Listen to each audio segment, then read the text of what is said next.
ఓన్నా special మందు ఉందా? దెబ్బలు కొడితే తక్కువ అయ్యేది. అదేం మందు? సెంట్రల్ సార్ కొడితే తక్కువ అయ్యేది.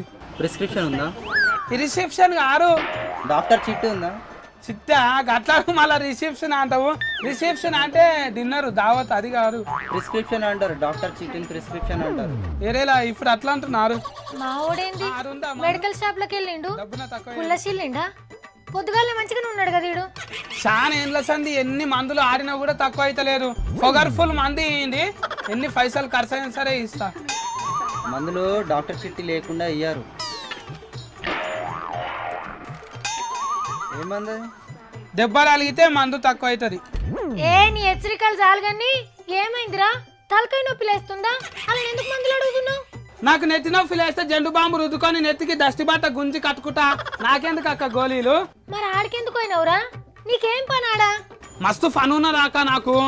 పాపం సార్కి ఎంత దెబ్బ తగిలిందో ఇన్నొద్దులు ఎవ్వరికి చెప్పుకోలే. పాపం లోపటి దెబ్బలు ఎవ్వరికి కనబడాయి. ఏ సారు ఎవరికి దెబ్బ తగిలింది? సార్కు మందే దొరకలేరా? ఇన్నొద్దులు ఎందుకు తక్కువ కాలేరు?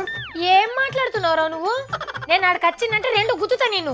అక్క చిన్నగా ఉన్నప్పుడు అమ్మ అంగడికి పోయి సుడోఫోట్లను కట్టి తీసుకొస్తే నాకే ఎక్కువ కావాలంటే నెత్తి మీద గుద్దినావు కదా అక్క. మస్తు నొప్పి లేస్తారు ఇప్పటికి కూడా. ఇంకా తెలుపుకు వామ్మో, గప్పుడు కొడితే గిప్పుడు ఎందుకు నొప్పి ఉంటదిరా? మన మంత్రి పోసారం సార్ ఉన్నారు కదా, గా సార్కు 15 ఏళ్ళ కింద కొడితే ఇప్పటి దాకా తక్కువనే కాలేదంట నొప్పి.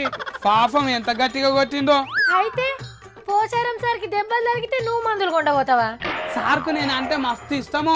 మందు గోళీలు తీసుకుపోయి ఇస్తే నన్ను మస్తు మెచ్చుకుంటాడు. అయినా సార్ని ఎవరు కొట్టిండ్రు తమ్మి? నువ్వు అంతగానం జాలు చూపెడుతున్నావు. సెంట్రల్ సారే తొడ మీద గట్టిగా కొట్టిందంట అక్క. సారు 15 ఏళ్ళ సంది లోఫట్నే కుమిలి గీయాలో బయటికి చెప్పుకున్నాడు. అయినా సత్తి గప్పుడు తగిలిన దెబ్బకి గిప్పుడు మందు పెడతారా? నీ తెలివి తక్కువ. మళ్ళీ పోసారం సార్ గఫ్ఫుడు తగిలితే గిఫ్ఫుడు చెప్పలేరా? మళ్ళీ సార్కు ఎంత పెద్ద దెబ్బ తగిలితే గిఫ్ఫుడు లేటుగా చెప్తాడక్క. అయినా ఇది నీకెవరు చెప్పిండ్రా? ఏమో దగ్గరుండి చూసినట్టే మాట్లాడుతున్నావు. కొద్దిగా పోసారం సారే చెప్పిండాక అసెంబ్లీలా. కావాలంటే ఈయన ఇంకా నువ్వు ఎప్పుడు చెప్పుకోలేదు. నేను ఇప్పుడు చెప్తాను, అవసరం వచ్చింది. వేసి చంద్రబాబు నాయుడు నా తొడ మీద కొట్టింది. ఇరిటేషన్ అయ్యి నేను వద్దని మొరబెట్టుకుంటుంటే కొడితే నా జ్యోతి కదా సన్నంది ఎర్రగైంది. అయ్యో బిత్తిరోడా, ఆయన ఏదో నవ్వుకుంటా పరాస్కంలో కొట్టినట్టున్నాడు. కాక పరాస్కంలో కొడితే గిన్నేళ్ళు ఆడుకుంటారా? ఎంత గట్టిగా కొట్టిండో మరి కమిలిపోయి ఉంటుంది సార్కు. అదిగా సత్తి, నిజాం షుగర్ ఫ్యాక్టరీని ప్రైవేట్ వాళ్ళకి ఇద్దని లొల్లైందట. అప్పుడు చంద్రాల సార్ సీఎం, పోచారం సార్ మంత్రి లెక్కుండే. పాపం కదా అక్క పోచారం సారు. అందుకే దెబ్బ తగిలినందుకే సైకిల్ కారులు మీదకి వెళ్ళి దుంకి డబ్బున కారు ఎక్కి కూర్చున్నారు కదా అక్క. ఏమైంది తీ? ఇప్పుడు సైకిల్ మీద ఉన్నప్పుడు మంత్రే, కారు ఎక్కిన మంత్రి అయ్యిండు కదా.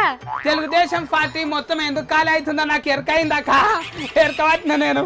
ఏందిరో నీకేమర్థమైంది? సెంట్రల్ సారు అందరినీ గట్టిగా కొట్టేపటికే సైకిల్ దిగి అందరు కారు ఎక్కిపోతుండ్రు కదా అక్క. ఒరే ఎందుకు కొడతారా నీ బిత్తిరోడా? ఇక్కడ మొట్టమొదటిసారిగా తొడ మీద కొట్టుకున్నది మా తాత, మూతి మీద మీసం దిప్పింది మా తాత అని చెప్పి అందరికి మనకి చేసుకుంటున్నాను. ఏ ఊకోపడా? ఓ సారు, మీ వెనకటి ముచ్చట్లకి ఇప్పుడు చెప్తే మావోనికి రాజకీయం అర్థం కాక ఆడు చూడు నన్ను ఎట్లా చంపుతుండో.